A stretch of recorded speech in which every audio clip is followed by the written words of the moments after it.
Hi tlangwal Henrya hair cutting saloon ania tuna kan lu chil chinang heta hianin enge ni mipa le hmeichhia samte an du ang takin nal tak takin alo chhuwa sak theia Mizoram du dan te le Shillong du dan te pon alo siam sak thei ani akal rem chang te in lo om chuan in lo dor vek don nia hmeichhia pa in a hmei pa in nal takin mawi takin design sang sang in rong nal tak tak pon alo siam thei ani tlangwal chuanom Shillong tlangwal chuanom ko frana in hmang tak hair cutting saloon ani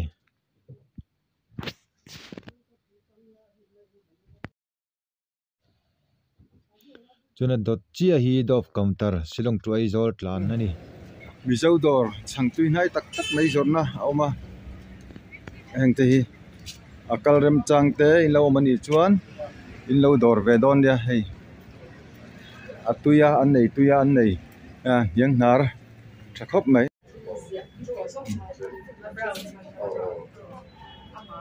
mizo nge dor ania hi mizo ex serviceman building ania Shillong mizo te chuan kan hmang tangkai hle ani YMA te le NGO pol sang sangin committee te le thilpoimo antinan ex service hall hi kan hmang tangkai hle ani Mizoram kal tu te na sumo counter counter deuh vek khan ya in tlar chho deuh veka hi ex service hall khan ya chun hei baptisters of Mizoram Happy Valley ani elam pang hi nom thumai tang ron chhona khan ya chuan hetia kan phei hian madani ting kan thleng phenga elam pang kan chukthla kian Happy Valley chukthla na khan ya Happy Valley lama kan kalang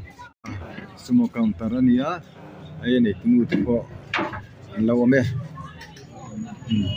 omega sumo counter ania apia son KT te po ma mizo dor tam tak om ani helaya hian chuan Happy Valley lampang kan hoi thlanga kan kal tha zelang KT counter Mizoram atanga aron kalte roi na na chinte le Mizoram kal tu te poina an ron panna nia chun hel pangan so do lo sorry omeka counter ompoka an mi hi pelati khan ela tang hianin Mizoram kal tu sumo tam takha chok so bokani chun athanga te pu hon loma kan en thaje lang hei keti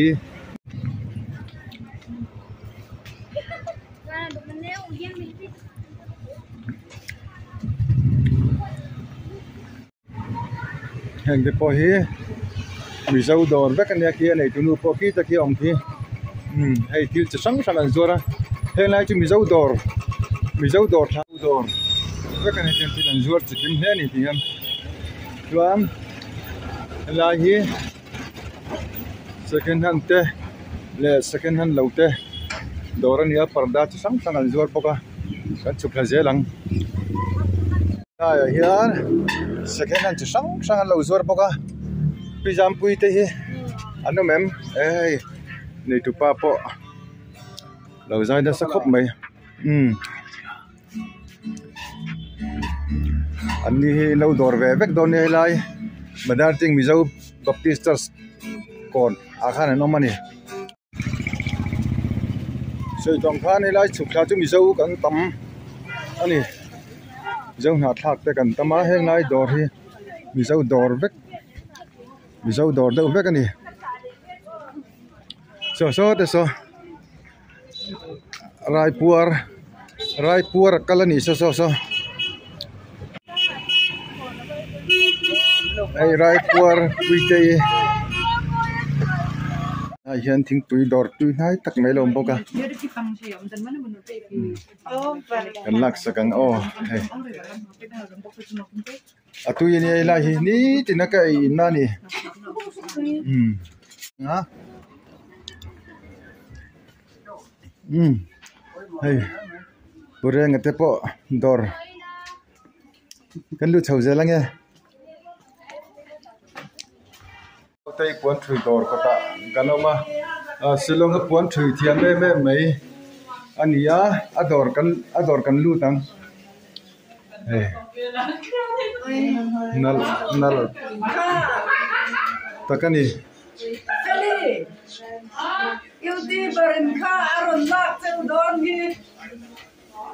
amoi lo mani lo dor bek don he la ya te poi nom thaya long te poi nom thaya chu ba to lo dor bek don dia nal khop mai in me tur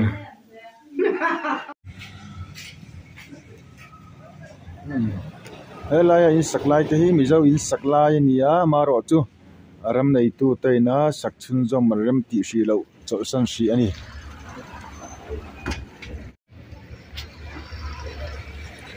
u sai lo thanga le in ania hi upa zarzo ki mate in ani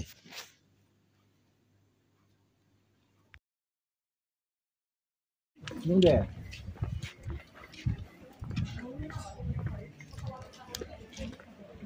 Assam Bazar chukla kha nia helai he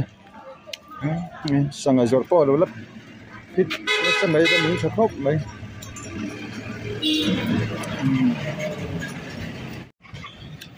helai chukla hi pe mani mi zau na thak deu te dor deu fakani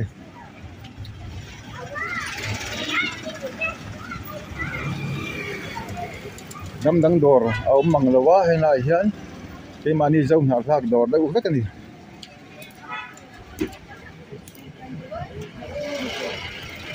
le lam he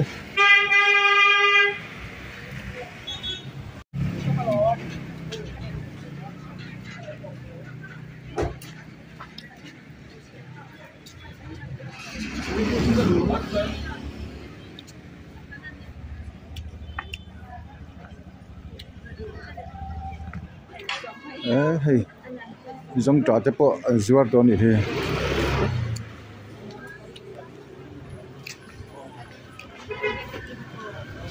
giống trà no zuar to foka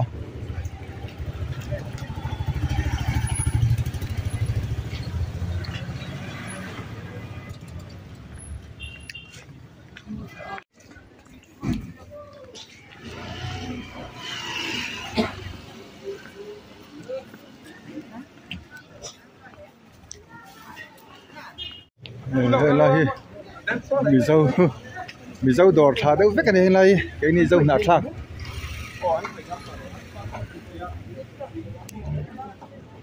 kinh lại tập bộ khi niệm rất cá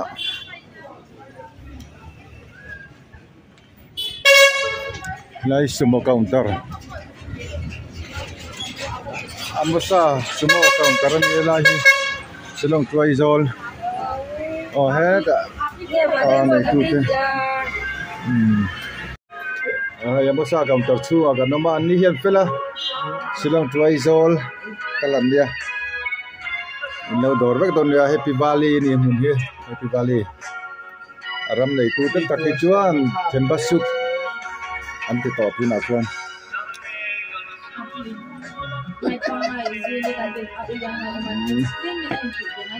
Happy Valley kha kan nakal zela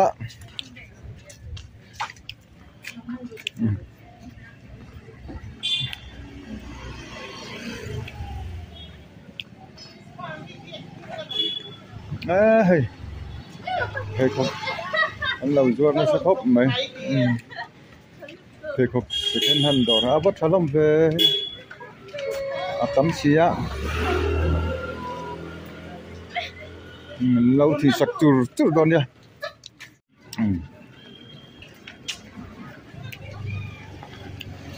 Happy Valley gần lúc thật quá hay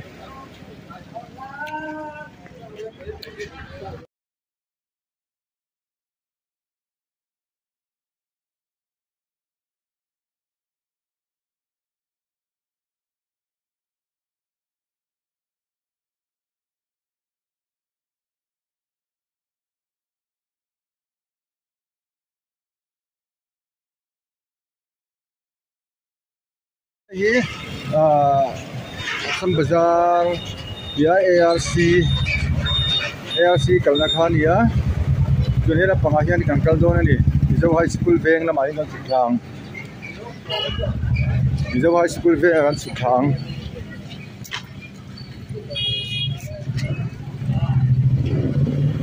kel sa dot leo ma ai em jat motorong ve tlat mai la hian sa dot te voksa te hi om renga Simlai ni poyan bazar lamania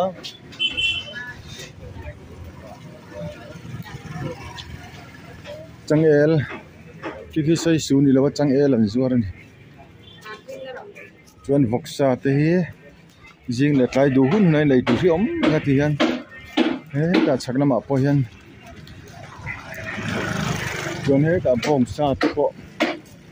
om nga ni sa te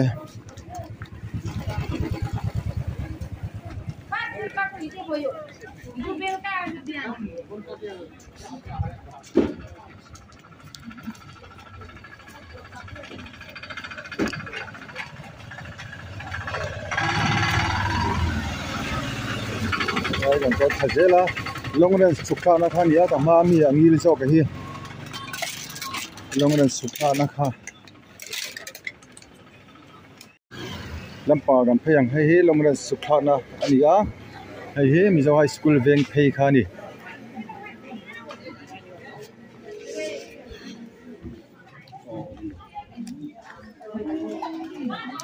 lai veng hi aro pui hle ni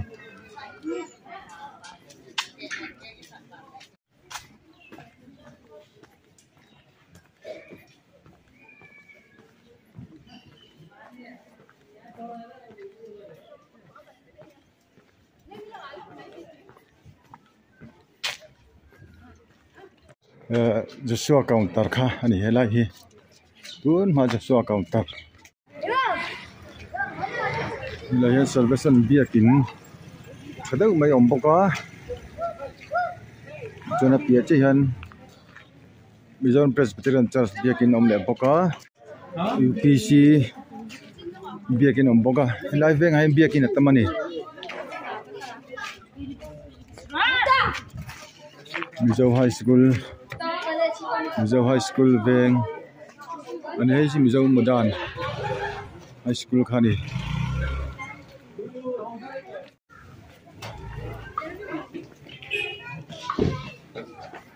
kan chuk khajelang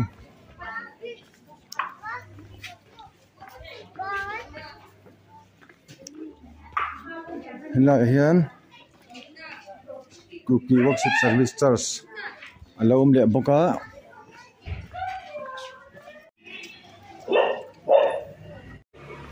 VRM Zote building ha ni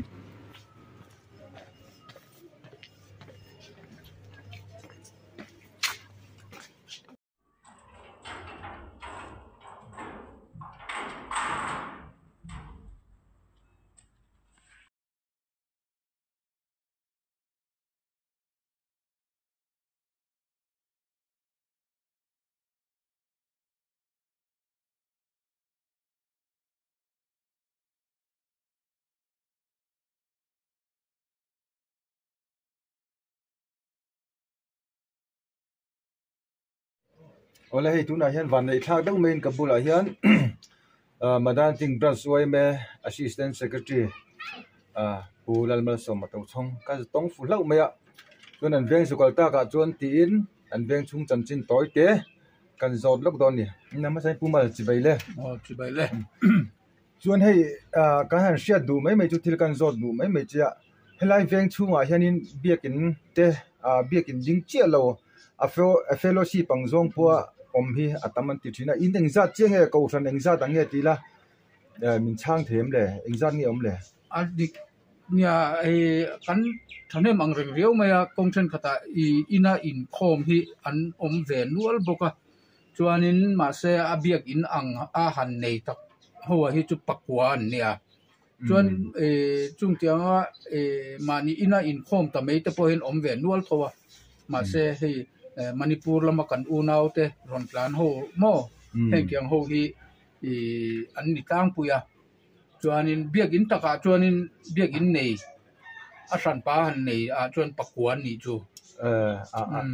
ven khata tan chuan an tam thok khat ve to tho mai ya an tam ve tho mai a an khat ve mar vek tho ani thowana chuan in le lo wang lampang kha chu nghe ni tun ma lo to le lo pem chho te ka chu sanania da janga da tai la tuna taka hi chu in som thum vel kan ni mi zo in le lo la nei mo in le lo la nei kan la nem le mai ya alo om le mai chon ami cheng a zong te cho mi zo a hi chu a zong hi chu hriat har deu ngatro har khop bai tun manipur boy hian in tam tak mi ron fin boka amaro chon ya helai venga chon mi zo silonga chon mi zo veng tia hriat lar deu le mi zo bitna deu te ania chu ba chon mi zo kha chu kan hlom na deu ber ni chon in na hriata le chon tuna hian in tun ma han tila man dewa happy valley kan ti kha tuna hian in tun hnu hian a hming kha thak ani in kan sia aram nei tu te lampang hian nge ni kha an hming thla na ka min sil theim theye ni happy valley ti kha ani thina chuanin tuna hianin block e kan nia chuanin block e a hen thembasuk ti hian an thaka thembasuk block e ania kan omna vek taka hi chuanin an mani nam ho hi chuan happy valley ti hi an phal to lawa an khia ta pe chuan ma se kan la kan lam dan pa ngai ang tho hian kan la lam thowa ma se thil zia na engki ma chuanin thembasuk ani vek to veng ming te chu thla ka hara khunge thembasuk chu han tila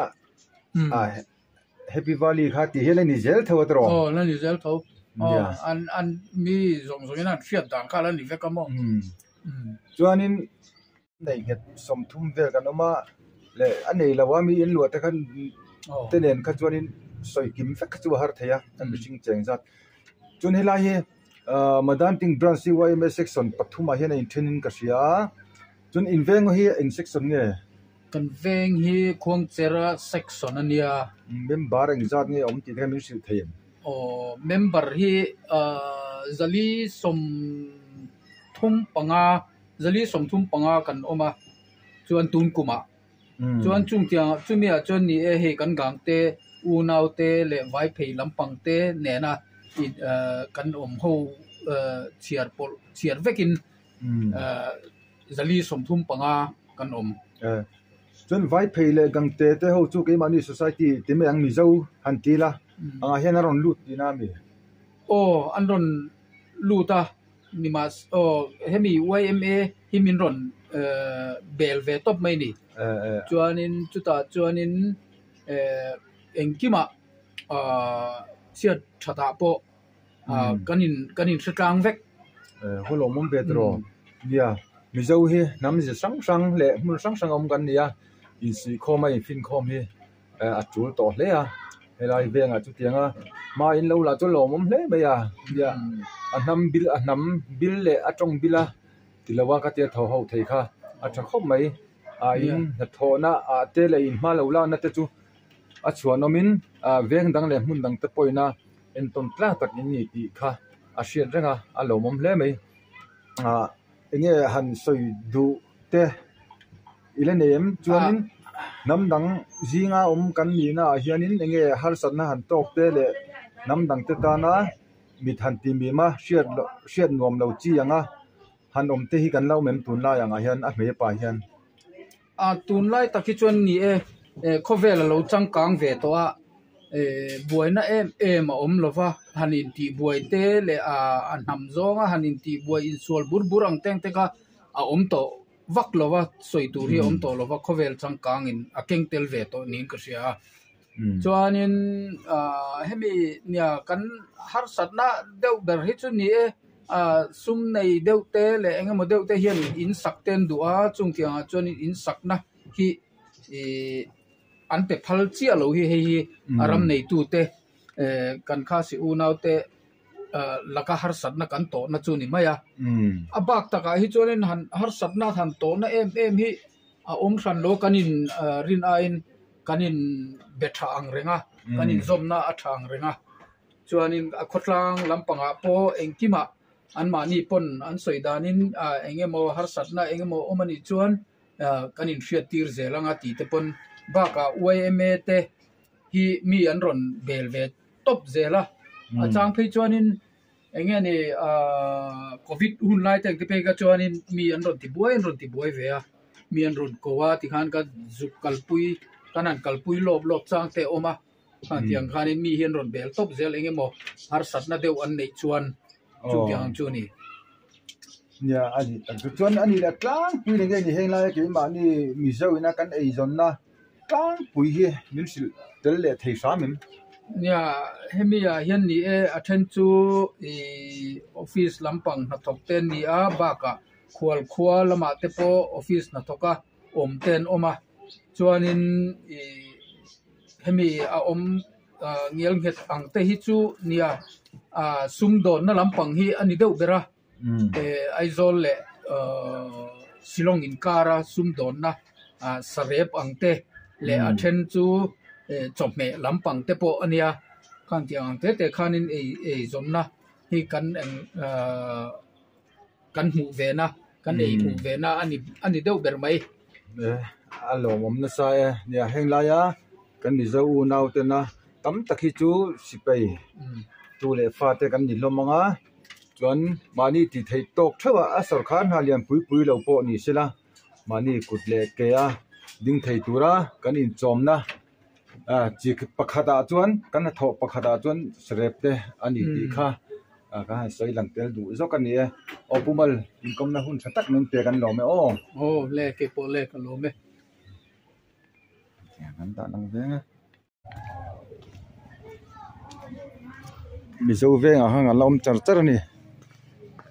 hetia kong chukhlak char hianin long range po thla na kha ani long range po thla na kha ni a hi upachi ngata in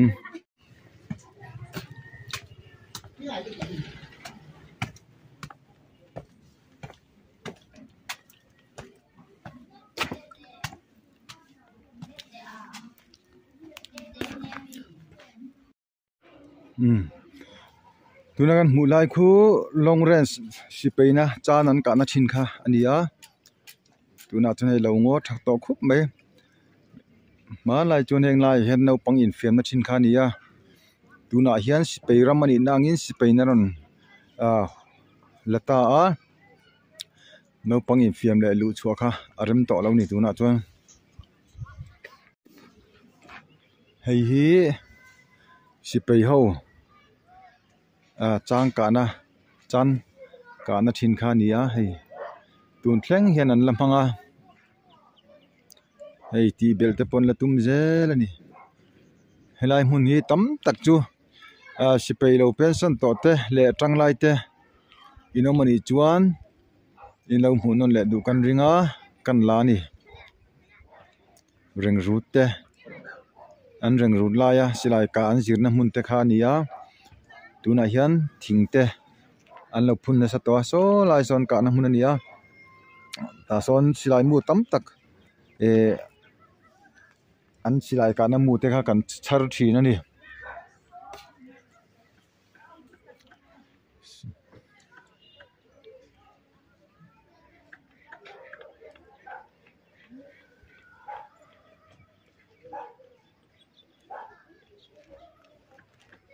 long range kan ti kha khu ni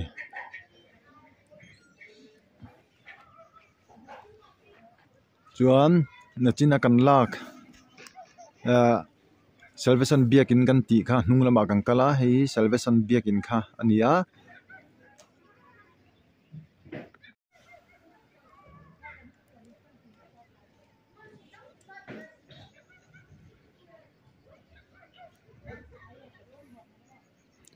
ni tlalam pangani to a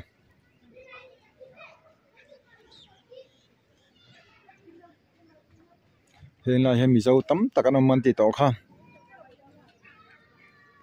mizo mun deuh vek ani heng lai hi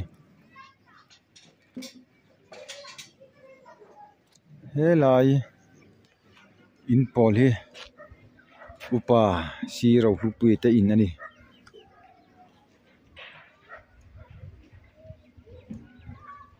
tuna tak hian si pai silai kap tur hi anom lawani kan thlir le khi lampang khi madan riting lampang kha ni veng lai kan ti lampang kha ni vele ni khi lampang khi lekin arem chanda na zirin veng lai po kan la bel chiang le don nia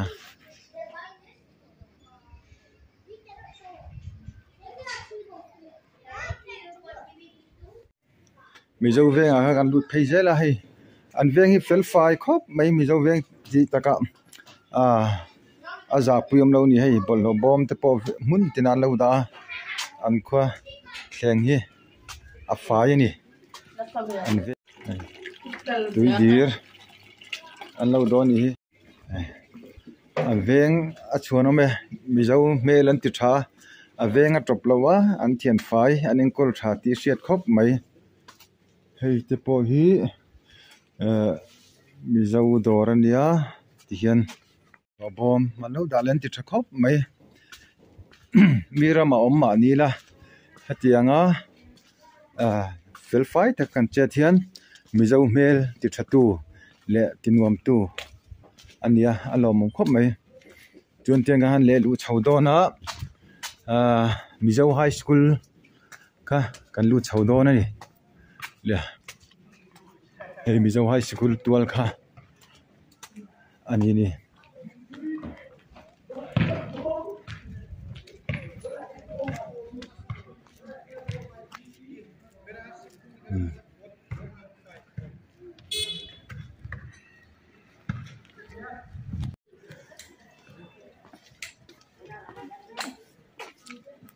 ya pu po local phai bau mai